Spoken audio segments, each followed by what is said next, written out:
In this video, we're going to talk about the most famous, the most revered, and the most worshipped herb used by humans.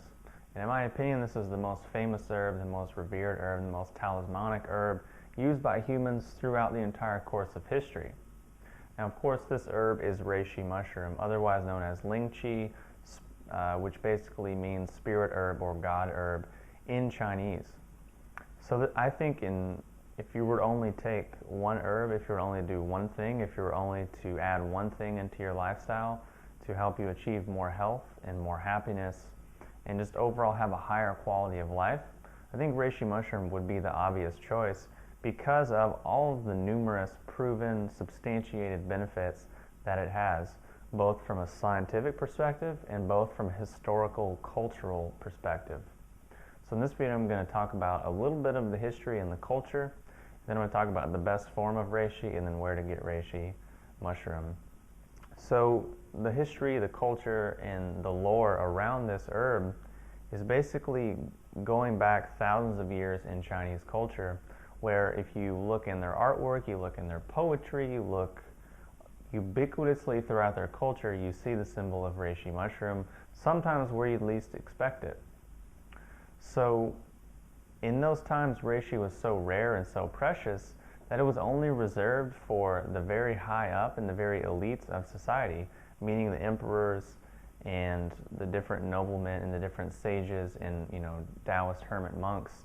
These were the only people that really knew about it and could really access it because it was so rare, because it was only found wildly throughout the region. And there's actually stories of emperors sending out hundreds and thousands of people to go out and find this mushroom and to bring it back. And some say that's actually how Japan was formed, in that the emperor sent out all of these people to go find reishi because he heard there was this land where there was tons of it. What ended up happening is the people went and they found Japan and they cultured it, they built the society, etc., or they colonized it, I should say, and that's how Japan was formed. Now that's a mythological story. I'm not saying it's cultural fact, historical fact, but that's just what some of the texts say. And that just indicates and illustrates how precious and how revered this herb was. So if you look in the artwork, if you look in some of the summer palaces, if you go to the Forbidden City, you'll see it on the backs of chairs, over doorways, you'll see it on wall hangings, tapestries, paintings, on clothing, even in scepters, which are the little staffs that the emperor would hold. There would be a reishi mushroom on top of it, which eventually became a replica or an artistic form of reishi. But originally, it was actually a reishi mushroom on a staff, and that was their literal symbol of power and good fortune and good health and longevity.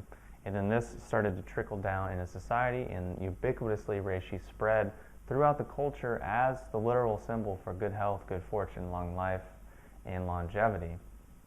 Now, it was only until modern times, say 1960s, 1970s, that reishi was actually starting to be cultivated and it could actually be available for us to use in a very economical and a very reasonable way. Because in nature, unless you live in certain regions, it's pretty hard to find. Unless you know what you're doing, you know what you're looking for, you may not even find it. So this is why if you look in traditional Chinese medicine books, if you look through these traditional texts, there's really not much mention of reishi because unlike most other herbs, it wasn't really widely available, and the people that were in the know kept it to themselves and didn't want other people to know about it. So they didn't really, put it out there for everyone to put formulas together and figure out all these different things. They just kind of said, "Ooh, let's just kind of keep this to ourselves, and we'll just use it, and let's let everyone else just, kind of have the table scraps." So that's a little bit of the culture and the history and the lore around reishi. And again, it's a literal talismanic symbol, which that word talisman means something that's supposed to have supernatural or magical properties. Now, of course, you have to understand this is coming out of a different kind of consciousness, a different time, a different context, a different culture. So we need to keep this in mind when we're reflecting back on this. So what I want to ask you now is, how many herbs, how many foods are you taking on a daily basis that have this degree, this caliber, and this level of depth of lore and mythology and worship and reverence to them? Now, unless you're consuming wild ginseng on a daily basis, odds are there's not really going to be anything that's going to compare to this. There's not going to be anything else that you could be consuming on a daily basis that would have such a high regard. So my question is, why? You probably think to yourself that you want the best, that you want to consume the best, that you deserve the best, or that you want things that are, going to help you feel healthier and happier. So the question is, why would you mess with all these other little things when you can just get the best easily, reasonably, and affordably?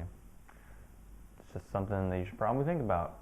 So what is the best form of reishi? You can get reishi in many forms. You can buy it whole, you can break it up, make teas out of it. That's great. That's a great way to get started. The most potent form of reishi would be a hot water extract that's been concentrated. So something that would be an 8-to-1 or 10-to-1 extract.